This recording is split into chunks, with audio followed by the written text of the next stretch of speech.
Hey traders, Desmond here. Welcome back to the IronFX Trading Podcast. Today we are talking about a concept that quietly controls a lot of your wins and losses, right? It is market mood, risk on versus risk off, right? Now, if you have ever asked why are markets flying today and panicking tomorrow, this is the answer. Let me frame it with a simple picture. Imagine the market is a beach. When the sun is out and the water is calm, people swim further. They take chances. That is risk on. When the sky turns dark and the thunder starts, everyone runs back to the shore. That is risk off. Same beach, same people, completely different behavior. Here's the thing. Most traders do not blow up because they cannot read a chart, or they blow up because they use the wrong playbook for the current mood. They trade breakouts like it is a sunny day when the storm has already arrived, or they trade defensive like it is a crisis when the market is relaxed and trending. So what does risk on actually mean? Risk on is when money is comfortable chasing return. Traders and investors prefer growth and higher yielding assets. In that environment, you often see stock indices pushing higher and higher beta currencies doing well, like the Aussie dollar and the Kiwi dollar. You may also see the yen weaken, so dollar yen can grind higher as people borrow cheap yen and take more risk elsewhere. Now, trading-wise, risk on tends to reward momentum and trend following. This is the season where breakouts and pullbacks can actually follow through. The market is more willing to keep paying higher prices instead of snapping back into the range immediately. But you still need confirmation. Risk on does not mean buy every green candle. Here's a clean way to think about confirmation. You want structure first, then participation. Structure means the market is making higher highs and higher lows and it breaks a level that mattered before. Participation means you get follow through, not hesitation.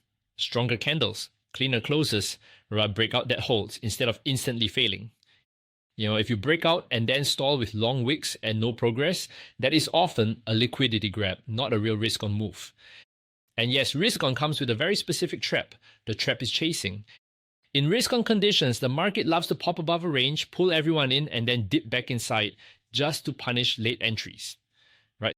So a practical rule is this: let the breakout happen, then trade the pullback. If the pullback holds and you see rejection from the level, you are trading with the mood, not guessing. Now let us flip the script. Risk off. Risk off is when markets want safety.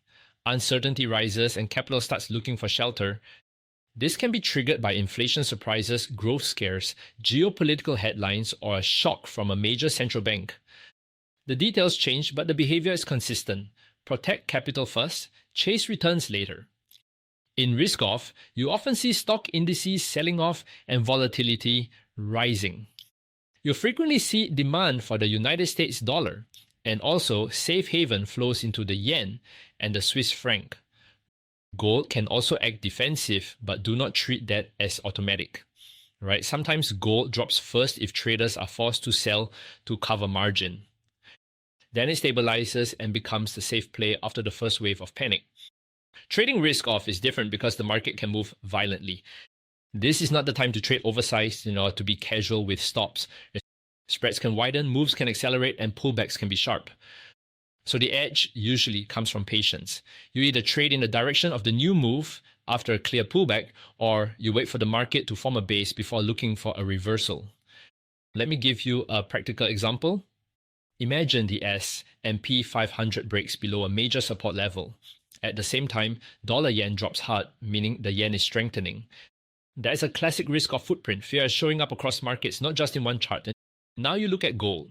Gold might dip first, but then you notice it stops making lower lows and starts holding a key level. Here's the trade logic. You do not buy gold just because fear exists. You wait for gold to prove it, a reclaim of a level, a strong rejection candle, a shift in momentum where sellers cannot push it down anymore. When that happens, you are trading the sequence. First panic, then stabilization, then defensive demand. That is how you avoid catching a falling knife. Here's my hot take. Risk on and risk off are not strategies, they are conditions. Good traders do not pick a team and stay loyal. They adapt. In risk on, you prioritize continuation and clean trend structure.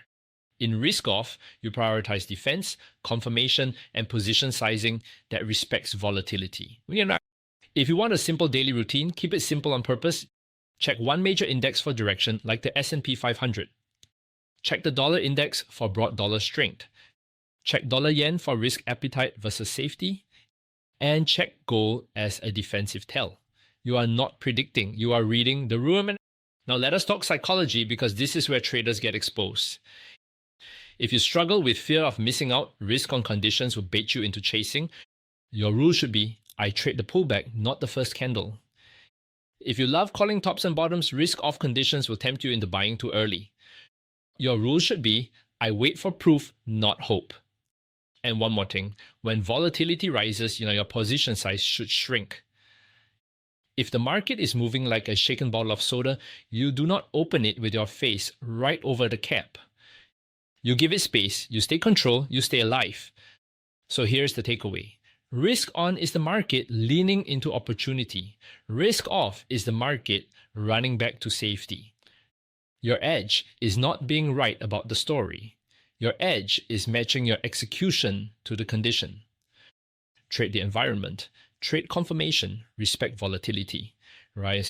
If you enjoyed this episode, follow the IronFX podcast for more practical trading education. Desmond here. Trade smart, stay disciplined, and I will speak to you soon.